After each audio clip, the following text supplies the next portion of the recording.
Mean राशि वालों, आज के इस विशेष वीडियो में हम आपके लिए यानी मीन राशि के जातकों के लिए 27 अक्टूबर 2025 से लेकर 7 दिसंबर 2025 तक के समय का एक बहुत ही गहरा और विस्तृत विश्लेषण लेकर आए हैं।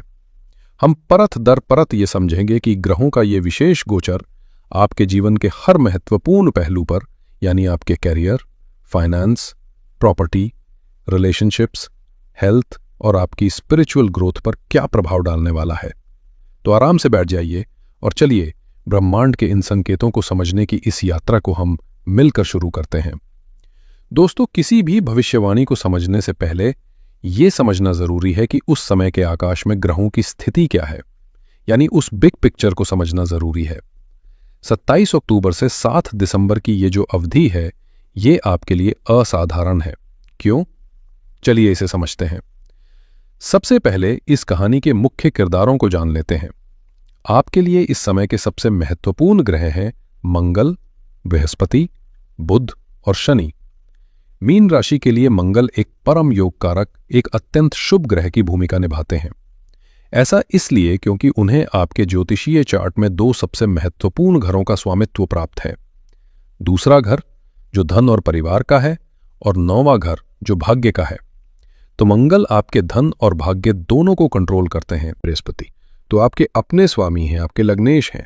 वो आपके व्यक्तित्व, आपके स्वास्थ्य, आपकी सोच को दर्शाते हैं। साथ ही वो आपके 10वें घर यानी आपके कर्म और करियर के भी स्वामी हैं। बृहस्पति का मजबूत होना मतलब आपका और आपके करियर का मजबूत होना।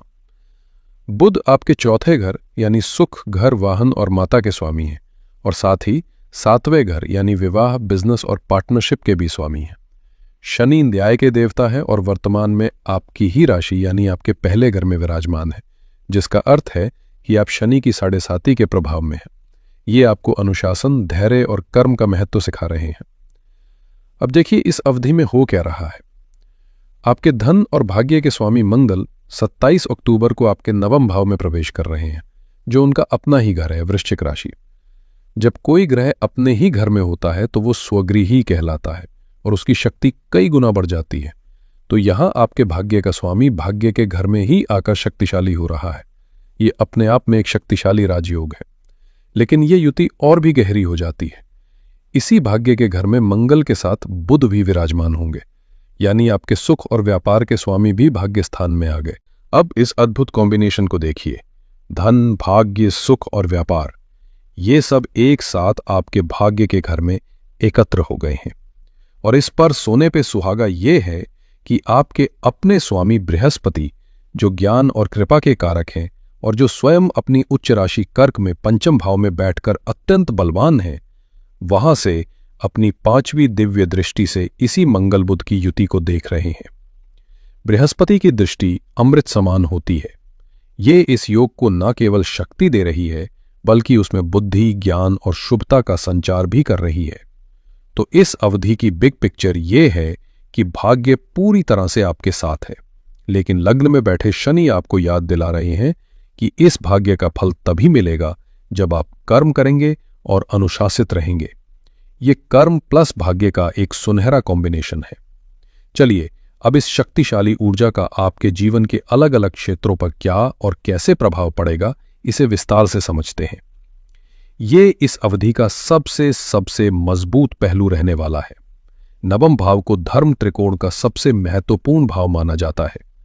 ये सिर्फ लक नहीं, बल्कि आपके पूर्व पुण्य, आपके संस्कार, आपके गुरु और आपकी उच्च बुद्धि का भी घर है। 27 अक्टूबर को जैसे ही मंगल यहां प्रवेश करेंगे, आपको महसूस होगा कि चीजें आपके पक्ष में होने लगी हैं। जो काम छोटी छोटी अड़चनों से रुक जाते थे, अब वो बनने लगेंगे। बृहस्पति की दृष्टि ये सुनिश्चित करेगी कि आपको मिलने वाला भाग्य आपके जीवन में सकारात्मक और स्थायी बदलाव लेकर आए। जो छात्र मास्टर डिग्री, पीएचडी या विदेश जाकर पढ़ाई करने का सोच रहे हैं, उनके लिए ये अवधि किसी वरदान से कम नहीं है। बृहस्पति ज्ञान के कारक हैं और 9वां भाव उच्च शिक्षा का। इन दोनों का संबंध आपको सही दिशा, सही संस्थान और सफलता दिलाएगा। ये गोचर आपकी आत्मा को जागृत कर सकता है। आपकी रुचि धर्म, दर्शन, ज्योतिष जैसे गूढ़ विषयों में बढ़ेगी। आपको किसी सच्चे गुरु का मार्गदर्शन मिल सकता है या आप किसी तीर्थ यात्रा पर जा सकते हैं। मंदिर निर्माण या किसी धार्मिक कार्य में दान करने का अवसर मिले तो उसे हाथ से जाने न दे। ये आपके भाग्य को और भी प्रबल करेगा। ये क्षेत्र आपके लिए इस अवधि का दूसरा सबसे बड़ा हाईलाइट है। आपके धन के स्वामी मंगल का भाग्य स्थान में होना यह दर्शाता है कि इस समय भाग्य के माध्यम से धन आएगा, यानी कम मेहनत में ज्यादा लाभ, अचानक से कोई रुका हुआ पैसा मिलना या किसी निवेश का मूल्य बढ़ जाना। यह धन वृद्धि का एक स्पष्ट योग है। यह कॉम्बिनेशन प्रॉपर्टी खरीदने के लिए ज्योतिष में सबसे उत्तम योगों में से एक है। क्यों? क्योंकि मंगल भूमिपुत्र यानी जमीन के नैसर्गिक कारक है। बुध आपके चौथे घर संपत्ति के स्वामी हैं और मंगल अपनी 8वीं विशेष दृष्टि से सीधे आपके चौथे घर को ही देख रहे हैं। यह एक ट्रिपल कन्फर्मेशन है। अगर आप घर, जमीन या दुकान खरीदने की सोच रहे हैं तो यह बिल्कुल सही समय है। मंगल अपनी चौथी दृष्टि से आपके 12वें भाव को देख रहे हैं, जहां राहु पहले से मौजूद है। यह combination import export, foreign collaboration या एमएनसी में काम कर रहे लोगों के लिए दरवाजे खोलेगा। विदेश से धन आने का मजबूत योग बन रहा है। बुध आपके 7वें घर यानी जीवन साथी के स्वामी भी हैं। उनका भाग्य स्थान में होना यह भी दिखाता है कि आपको अपने लाइफ पार्टनर या बिजनेस पार्टनर के माध्यम से भी आर्थिक लाभ हो सकता है। करियर के लिहाज से यह अवधि मीन राशि के लिए साल की सबसे बेहतरीन अवधियों में से एक कही जा सकती है। आपके 10वें घर यानी कर्म के स्वामी बृहस्पति उच्च के होकर पंचम भाव में है और वहां से 9वां भाव यानी भाग्य को देख रहे हैं। ये कर्म और भाग्य का एक सीधा और शक्तिशाली संबंध बना रहा है। आप जो भी मेहनत करेंगे, भाग्य उसे सफलता में बदल देगा। 27 अक्टूबर से 15 नवंबर के दौरान मंगल बुध की ऊर्जा आपको काम में बहुत तेजी देगी। आप नए आइडियाज और प्लानिंग के साथ आगे बढ़ेंगे। 16 नवंबर के बाद जब सूर्य भी 9वें भाव में आ जाएंगे तो ये आपके लिए और भी अच्छा होगा। सूर्य सरकार और अथॉरिटी के कारक हैं। इस समय आपको सरकार से जुड़े कामों में सफलता मिल सकती है या अपने ऑफिस में उच्च अधिकारियों से प्रमोशन मिल सकता है। 26 नवंबर के बाद जब शुक्र भी इसी भाव में आ जाएंगे तो आपके काम में क्रिएटिविटी और डिप्लोमेसी बढ़ जाएगी। एक सावधानी जरूर रखें, लग्न में बैठे शनि आपको आलस्य दे सकते हैं। इस सुनहरे मौके को आलस्य के कारण हाथ से न जाने दें। दूसरी सावधानी यह है कि सूर्य और मंगल की युति कभी कभी ईगो को बढ़ा देती है। अपने सीनियर्स के साथ विनम्रता से पेश आएं। तो चलिए अब विशेष रूप से बात करते हैं हमारी उन बहनों की, उन गृहिणियों की जो घर की धुरी है, जो एक कुशल होम मैनेजर की भूमिका निभाती हैं। आपके लिए ये समय कैसा रहेगा? संक्षेप में कहूं तो ये आपके लिए होम मैनेजमेंट में महारत हासिल करने और घर में सुख शांति लाने का समय है। सबसे पहले मंगल की 8वीं दृष्टि सीधे आपके चौथे भाव यानी आपके घर, परिवार और सुख के भाव पर पड़ रही है। मंगल ऊर्जा के कारक हैं। इसका मतलब है कि इस अवधि में आपके अंदर घर को सजाने, संवारने या रेनोवेट करने की एक अद्भुत ऊर्जा रहेगी। आप घर की सेटिंग बदल सकती हैं, कोई नई चीज खरीद सकती हैं या कोई ऐसा काम हाथ में ले सकती हैं जो बहुत समय से टल रहा था। आपकी मैनेजमेंट स्किल्स की सब तारीफ करेंगे। आपके सुख भाव के स्वामी बुध खुद भाग्य स्थान में हैं। इसका अर्थ है कि घर परिवार से जुड़े आपके सभी प्रयास भाग्यशाली साबित होंगे। घर में कोई पूजा पाठ या मांगलिक कार्य की योजना बन सकती है। आपके पति की तरक्की से भी घर में खुशियों का माहौल बनेगा, क्योंकि बुध आपके सप्तमेश भी है। आपके लिए सबसे बड़ी खुशखबरी आपके बच्चों की तरफ से आ सकती है। आपके पंचम भाव यानी संतान के भाव में उच्च के बृहस्पति विराजमान है। ये योग बच्चों की शिक्षा, स्वास्थ्य और सफलता के लिए असाधारण रूप से शुभ है। उनकी कोई उपलब्धि आपके लिए गर्व और खुशी का कारण बनेगी। लेकिन 2 बातों का ध्यान रखना होगा। पहली, मंगल की दृष्टि कभी कभी घर में गर्मा गर्मी का माहौल बना देती है। परिवार के सदस्यों के साथ किसी छोटी बात पर बहस या मतभेद हो सकता है। अपनी वाणी पर संयम रखें। दूसरी बात, लग्न में बैठे शनि आपको कभी कभी जिम्मेदारियों का बोझ महसूस करा सकते हैं या बेवजह की थकान दे सकते हैं। अपने लिए भी समय निकालना बहुत जरूरी है। कुल मिलाकर यह समय आपको एक कुशल, ऊर्जावान और भाग्यशाली गृह प्रबंधक के रूप में स्थापित करेगा।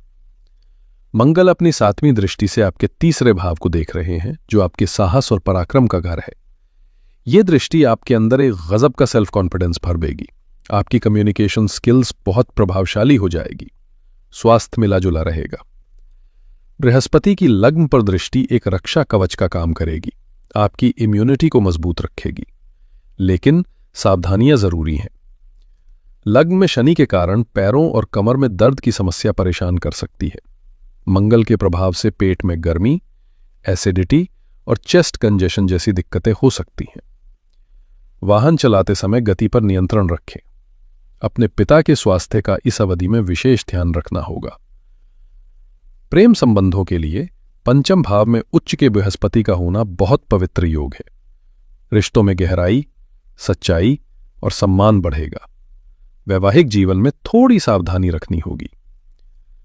सातवें भाव पर शनि की सीधी दृष्टि है, जो रिश्ते में कभी कभी नीरसता या एक दूसरे से दूरी का एहसास करा सकती है। आप और आपके पार्टनर दोनों ही अपनी बात पर अड़ सकते हैं, जिससे ईगो क्लैश हो सकता है। तीसरे भाव पर मंगल की दृष्टि कभी कभी छोटे भाई बहनों के साथ वैचारिक मतभेद या बहस का कारण बन सकती है। तो दोस्तों, इस पूरी अवधि का सार यह है कि भाग्य का दरवाजा आपके लिए खुल चुका है। ये जीवन में लंबी छलांग लगाने का, नींव मजबूत करने का और सालों की मेहनत का फल पाने का समय है। विशेषकर धन, संपत्ति, करियर और उच्च शिक्षा के मामलों में ये एक गोल्डन पीरियड साबित हो सकता है। कुछ महत्वपूर्ण तिथियां ध्यान में रखें। 16 नवंबर को सूर्य का वृश्चिक राशि में प्रवेश आपके भाग्य को और चमकाएगा, मान सम्मान बढ़ाएगा। 26 नवंबर को शुक्र का वृश्चिक राशि में प्रवेश आपके जीवन में सुख सुविधाओं और आर्थिक लाभ को और बढ़ाएगा। और पूरे नवंबर में शनि का मार्गी होना एक बहुत बड़ी राहत है। शनि के सीधे चलने से आपके कामों में आ रही रुकावटें खत्म होंगी और जीवन में एक गति आएगी। इस अवधि के लिए सबसे बड़ी सावधानी आपका अहंकार और उतावलापन है। मंगल और सूर्य की प्रबल ऊर्जा आपको अपार शक्ति देगी, लेकिन अगर इसे सही से हैंडल नहीं किया गया तो ये अहंकार में बदल सकती है, जो आपके बने बनाए काम और रिश्तों को खराब कर सकता है। धैर्य और विनम्रता को अपना सबसे बड़ा हथियार बनाएं। इस अद्भुत समय का 100% लाभ उठाने और जो भी छोटी मोटी नकारात्मकताएं हैं उन्हें दूर करने के लिए आप कुछ सरल और बहुत प्रभावी उपाय कर सकते हैं। पहला उपाय हनुमान जी की आराधना है। इस पूरे गोचर के नायक मंगल हैं और मंगल के देवता हनुमान जी हैं। उनकी पूजा करने से मंगल की ऊर्जा सकारात्मक दिशा में चैनल होती है।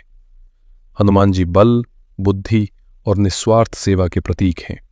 उनकी पूजा करने से मंगल की उग्रता शांत होती है और साहस का सही इस्तेमाल होता है।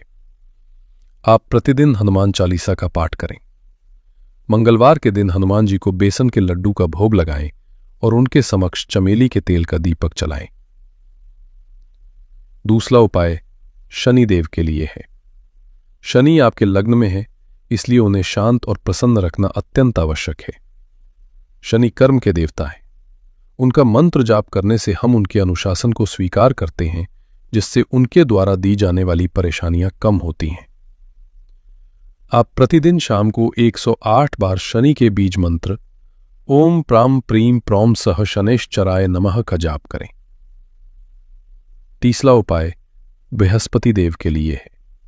बृहस्पति आपके स्वामी हैं। उन्हें मजबूत करना यानी स्वयं को मजबूत करना। बृहस्पति की कृपा से ही बुद्धि सही निर्णय लेती है और भाग्य का सही उपयोग हो पाता है। आप प्रतिदिन 108 बार गुरु के बीज मंत्र ओम ग्रांग ग्रीं ग्रौम सह गुरुवे नमः का जाप करें। चौथा उपाय भगवान शिव की आराधना है। भगवान शिव सभी ग्रहों के प्रभाव को नियंत्रित करते हैं। उनकी पूजा से मन शांत रहता है और जीवन में संतुलन बना रहता है। आप सोमवार या शनिवार को शिवलिंग के समक्ष सरसों के तेल और तिल के तेल 2 अलग अलग दीपक जलाएं और ओम रुद्राय नमः मंत्र का 108 बार जाप करें। तो मीन राशि वालों, ये थी 27 अक्टूबर से 7 दिसंबर 2025 तक की आपकी भविष्य की कहानी। ये एक ऐसा समय है जब ब्रह्मांड आपको एक लॉन्च पैड दे रहा है। अब उड़ान कितनी ऊंची भरनी है, यह आपके कर्म, आपकी मेहनत और आपकी बुद्धि पर निर्भर करेगा। अवसरों को पहचानें और आलस्य को त्याग दें। आशा है आपको ये विस्तृत विश्लेषण पसंद आया होगा और इससे आपको आने वाले समय की बेहतर योजना बनाने में मदद मिलेगी।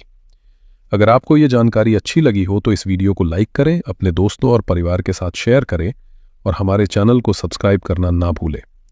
आप सभी का आने वाला समय शुभ और मंगलमय हो। हर हर महादेव।